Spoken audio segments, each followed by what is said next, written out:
السلام عليكم ورحمة الله وبركاته. ازيكم حبايب قلبي؟ عاملين ايه؟ يا رب تكونوا بخير وفي احسن حال. جالكم فيديو جديد النهارده، يا رب الفيديو ينال اعجابكم. بالله عليك يا حبايب قلبي اللي ما اشتركش في القناة يشترك، فعل زر الجرس على الكل عشان يوصلكم كل جديد من قناتي قناة ام ليلى. قبل ما ندخل في محتوى الفيديو بتاعنا، يا ريت نسمي بالله ونصلي على الرسول. بسم الله الرحمن الرحيم.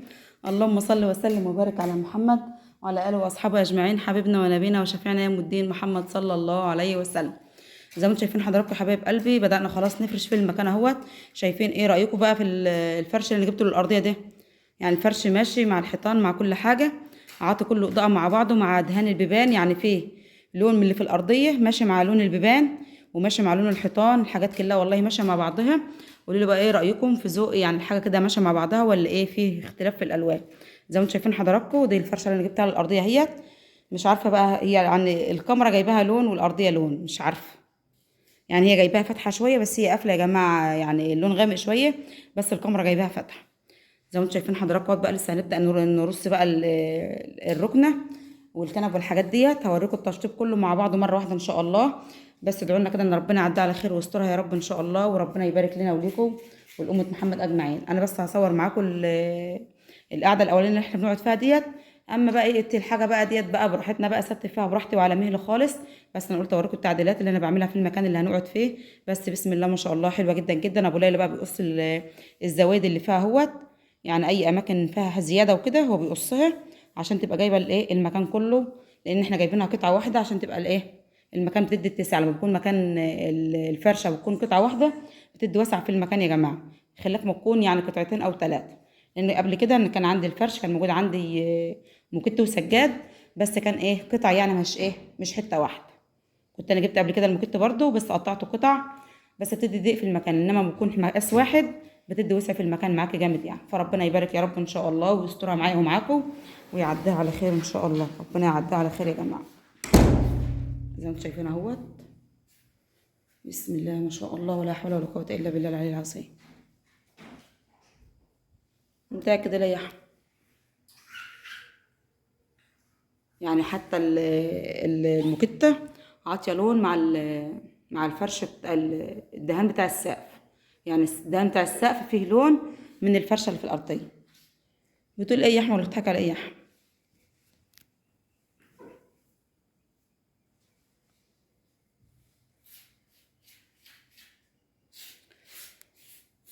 خلاص يا حبايب قلبي، بعد تعب شهرين والله يبقى لنا شهرين سلام شغالين الحمد لله. بعد تعب شهرين سلام اخيرا النتيجه ظهرت يا جماعه. بسم الله ما شاء الله. قولوا لي بقى رايكم. انا عملت ركنه صغيره جدا جدا، يعني هم كنبتين ديت الطول بتاعها دول 5 متر، الكنبتين دول 5 متر يا جماعه، 5 متر و60 سنتي او 5 متر ونص. دول مكان الانتريه بتاعي القديم. انا كنت رايحه اوضب الانتريه، فالنجار قال لي هيكلفك فلوس في الفاضي ومش هتجيب نتيجه، هيبقى وحش جدا جدا، فبلاش عن الانتريه. فقلت له طب ايه رايك تعمل لي ركنه من تحت، تمسك من تحت الشباك لحد الباب. قال لي تمام مفيش مشكله، هتبقى التكلفه واحده. فعمل لي الركنه يا جماعه زي ما انتم شايفين حضراتكم. بسم الله ما شاء الله حلوه جدا جدا اهيت. القماش بتاع الركنه نفسها ماشي مع السيراميك وماشي مع الارضيه وماشي مع الموكيت اللي انا جايباه. بسم الله ما شاء الله حاجه جميله جدا جدا. بس انا اخترت لون التكايات لون مختلف عشان يكسر ايه اللون بتاع الركنه. فلما اخترت اللون ده المنجد يعني قال لي ده كويس جدا جدا هيمشي معاه برضه. يعني عجبني اللون ده شدني، يعني اللون ده لما لقيته هناك شدني.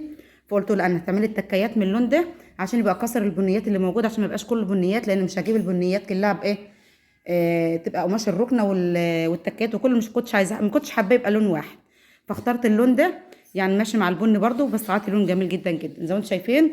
دي بقى الكنب بتاعنا القديم اللي هو العادي يا جماعه. رجعت فرشته تاني برضو في المكان زي ما انتم شايفين حضراتكم كده. فرشته في المكان اهوت. بس انا كان ايه يعني في الخطه الجايه ان شاء الله اللي هعمله، هعمل الفرش بتاع الكنب ده هعمله بنفس فرش الركنه. انا قلت لابو ليلى دلوقتي انا عايزه اعمل فرش الكنب، اجيب فرش بتاع الركنه ده واعمل فرش الكنب عشان يبقى ايه نفس النظام كده. فدي بقى الايه اللي كان موجود عندي يا جماعه. دي الايه الحاجه الوحيده اللي ايه اللي من القديم اللي انا حطيتها الكنب. يعني انا كنت عاملاها قريب يعني مش عاملاها من زمان، بس ايه يعني يبقى ايه في المكان كله. عشان كنت اعمل المكان كله ركنه كان هيكلفني كتير، بس هو قال لي مش مشكله فيما بعد هعمله لك برضو عشان يبقى المكان كله ايه نظام واحد وماشي مع بعض. ربنا ايه ييسر الحل ان شاء الله، لان احنا اتبهدلنا والله. والتشطيب في الظروف اللي احنا فيها دي صعب جدا جدا وبيبقى غالي قوي يا جماعه. فان شاء الله ايه يا ليلى؟ مش مشكله هستفها تاني. فان شاء الله يعني ايه هنصبر شويه، ولو عايزه اكملها كلها ركنه هكملها كلها ركنه، ما كانش هعمل فرش الكنب بنفس فرش لون الركنه ان شاء الله. فربنا ييسر الحال ان شاء الله يا حبايب قلبي. محمد بقى يركب لي الستاره، محمد بيركب لي الستاره اهوت. الحمد لله يعني اتحسن شويه عن الاول، ربنا يحوش عنه يا رب هو واللي زيه. ويعني ايه وقف معايا النهارده لان بابا في الشغل وكده، احنا بالنهار بنشتغل حاليا بالوقت بالنهار، لان اكتر تنظيفنا في البيت كان بيبقى بالليل. الجراج ده خد مننا يومين سلام يا جماعه. كنا بنطلع والله انا وابو ليلى واحمد بنطلع الساعه 3 الفجر والله من تحت من هنا، على ما مسحنا الحيطان كلها ومسحنا الارضيه وظبطنا الدنيا، خد مننا يومين سلام. فهو بيركب لي بقى الستاره هتبقى على الباب الصاج كده، وايه ولسه في ستاره بعملها على الشباك وستاره بعملها على باب المطبخ، بس دول ان شاء الله بكره او بعده بالكتير هيكونوا جاهزين. سلفتي يعني بتشتغل في الستاير وكده هتجهزهم لي، فمنين ما يجهزوا هركبهم برضو هوريكم ايه الستاير الجديده ان شاء الله. فخليكم معايا بقى لما نخلص خالص ونشوف ايه لسه هنحطه. يعني في حاجات كتير مش موجوده لسه هجيبها برضو عشان اكمل المكان كله زي بعضه ان شاء الله، فربنا ييسر الحال. بدلت المواسير يا محمد، هات المقشه ده عشان اخوك يرفع بقى يا ليت. ما برفعش المقش. بتطلع على الكنبه يعني. الستاير دي يا جماعه كانت موجوده عندي برضو. ابو ليلى مسك الباب الصاج امبارح، عمله برضو ببنزين، غسله ببنزين كويس، بنزين متنار، لانه برضو كان عليه رماد من هد السيراميك والحاجات ديت والعفره اللي كانت بتبقى موجوده، وكان عليه شحم وزيت وحاجات من دي، فمسكوا نضفوا لي ببنزين وبتنار. دي الستاير دي كانت موجوده عندي يا جماعه. اعمل بايد. انت خدت علاج النهارده؟ ايه حد بيضربك؟ ما نزلتش في المجرى بتاعها؟ فين الكرسي؟ مش عارفه، زانوا الجد تاني ويعوصوا الدنيا. هتتقطع عليا. هتتقطع لاخوك يا ليلى. اسمها ايه؟ تقطوع.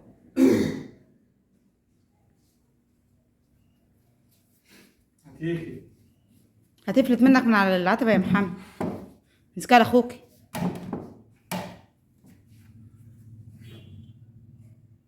هي مالها مش ثابته ليه؟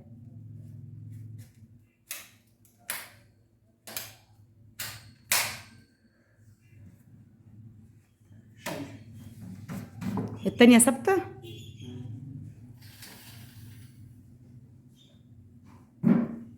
على فكره يا جماعه لها برقع بس انا مش بحب اركبه، مش عملي يعني، انا مش بحب اركبه.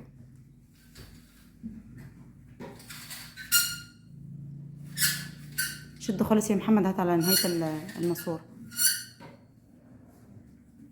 ماما نعم. هو ده كرسي ولا ترابيزة؟ لا طقطوقه.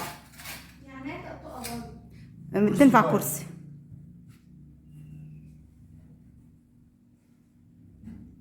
كده زي ما انتم شايفين يا حبايبي الستاره دي خلاص ركبت اهيت، عشان تبقى بس ايه مداريه الباب الصاج. سيبها يا محمد دي بتبقى كده مداريه الباب الصاج. بس انا هجيب بقى ايه 3 كراسي بلاستيك او حاجه احطهم بقى في المكان ده، يبقوا محطوطين هنا برضو عشان يبقى المكان فيه حاجات كتير للقعده وكده. يعني بيبقى ساعات بيبقى فيه ناس عندي موجوده هنا، بيبقى المكان مش واخد في اي مناسبه او اي حاجه، فالمكان كده يبقى واسع ويبقى ايه حاجات كتير للقعده وكده. يعني ده هجيب 3 كراسي بلاستيك قدام الباب الصاج هنا، فان شاء الله في لسه حاجات كتير يعني ناقصه هجيبها واعدلها برضو، واللي هعدله هوريه لكم برضو هصوره معاكم ان شاء الله. ورجعت لكم تاني يا حبايبي بعد ما خلصت فرش خالص وخلصت كل حاجه. بسم الله ما شاء الله المكان فرق كتير كتير عن الاول زي ما انتم شايفين حضراتكم كده. بسم الله ما شاء الله ولا حول ولا قوه الا بالله العلي العظيم. دي المكان اهو يا جماعه بعد التشطيب وبعد الفرش خالص زي ما انتم شايفين حضراتكم كده.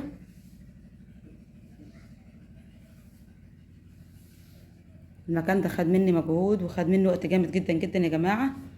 لما رجعت نضفت وشطبت تاني وظبطت المكان خد مني وقت جامد والله. دي البرواز اللي صورتها معاكم في الفيديو اللي فات كنت شارياها، شايفين حضراتكم. بسم الله ما شاء الله ولا حول ولا قوه الا بالله العلي العظيم.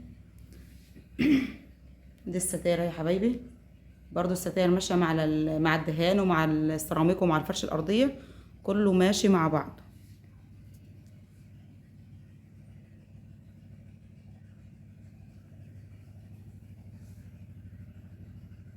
شايفين فصل الورد دي جميله جدا جدا، الابيض مع الاحمر جميل جدا والله العظيم هينطق. بسم الله ما شاء الله.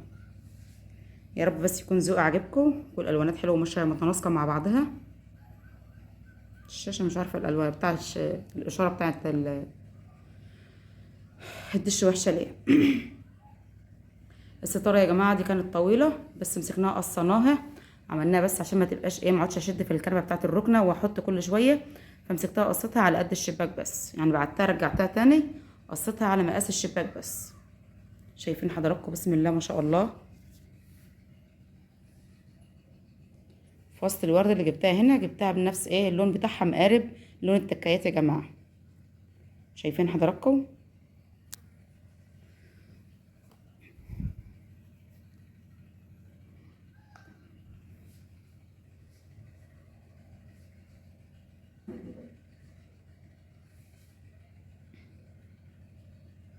يا ريت بس تكتبوا لي في التعليقات وتقولوا لي ذوقكم، تقولوا لي رايكم في ذوقي، يعني تقولوا رايكم كده ذوقي كويس ولا ايه. شهاده التقدير بتاعت ليلى بنتي يا جماعه، وده ابو ليلى.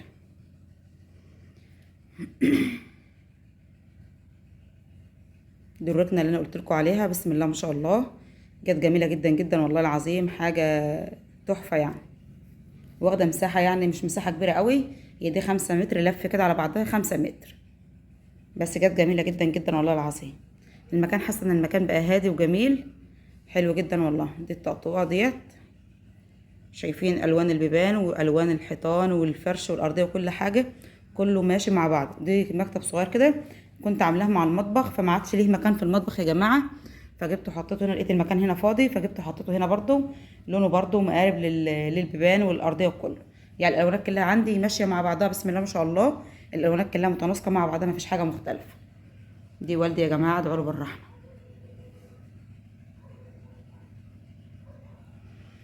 زي ما انتم شايفين حضراتكم بسم الله ما شاء الله، المكان فرق كتير كتير عن الاول والله العظيم، والله فرق كتير عن الاول. حبيت اصور معاكم بعد ما خلصت وفرشت، حبيت اصور معاكم المكان واوريكم التشطيب والتعديل اللي انا ايه عملته. في حاجات كانت موجوده عندي وفي حاجات انا مجدداها يا جماعه، يعني مجدده الركنه، وفي حاجات تانية متجدده كتير. في فرش كان موجود وفي فرش ما كانش موجود، يعني زي ما انتم شايفين حضراتكم بسم الله ما شاء الله، ولا حول ولا قوه الا بالله العلي العظيم. حاجه جميله جدا جدا، ربنا يبارك يا رب، ربنا يبارك ليا ولكم امه محمد ان شاء الله. شايفين حضراتكم بسم الله ما شاء الله، يعني فرقت كتير كتير عن الاول. حاسه براحه نفسيه في المكان ساعه ما بقعد فيه دلوقتي، حاسه براحه نفسيه لان المكان فرق كتير عن الاول.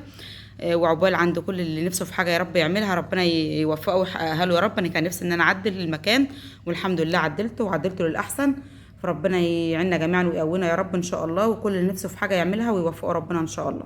زي ما انتم شايفين حضراتكم دي كان الفيديو بتاعنا، ودي كانت التكمله بتاعته، يعني مصوره بدايه الفيديو بقالي يومين وما رضيتش انزل معاكم الفيديو الا لما اكمل التشطيب كله، فالحمد لله كل حاجه كملت يا جماعه، ما عادش ناقصنا اي حاجه، فربنا يعيننا ويقوينا جميعا يا رب ويسترها معايا ومعاكم ومع محمد اجمعين. وكده يا حبايب قلبي اكون وصلت معاكم نهايه الفيديو بتاعنا، اشوفكم في فيديو جديد واستنوني ان شاء الله في فيديو جديد وعلى خير، والسلام عليكم ورحمه الله وبركاته.